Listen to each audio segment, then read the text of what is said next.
So hello mga kaibon, so nandito na naman tayo sa aking aviary. May share lang po ako about dun sa Palo saka RS. So ayan mga kaibon, may ipapakita ko sa inyo through the eyes, sa mata ng mga RS saka Palo. So ibibigay ko na po yung sample kung nakikita nyo sa mata lang po mga kaibon. Mata-mata na lang po tayo. So ito mga kaibon, kung nakikita nyo, yan ay dark red or wine eye. Ito po ay yung RS o recessive silver o yung Aslim Palo.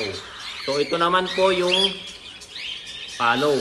Yan mga kaibon, nakita nyo yung mga mata nila oh, magkaiba. Kung nakikita nyo, yan po ang kaibahan ng recessive silver o Aslim Palo or itong isa ay Palo. So ayan mga kaibon, kung nakikita nyo, mata pa lang makikita nyo na kung ano ang pagkakaiba ng kulay ng mata. So itong RS, dark red or tinatawag na wine eye. Makikita nyo yung wine color, kagaya ng mga wine, ganyan po yung kulay niya.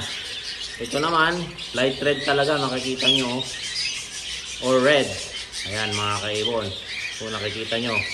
Share ko lang po,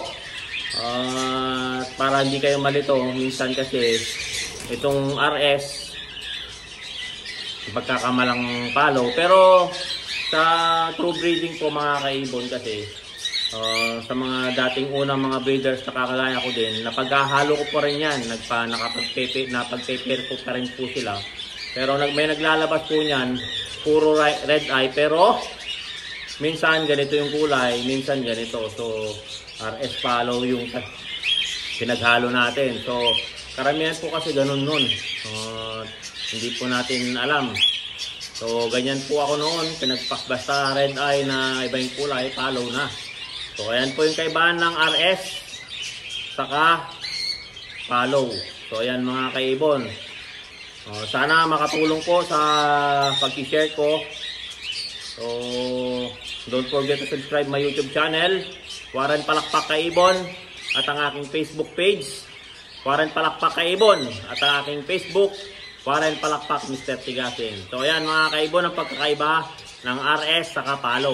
So sa aking opinion lang to mga kaibon ha. So hindi ko alam yung opinion ng iba, pero opinion ko lang po to.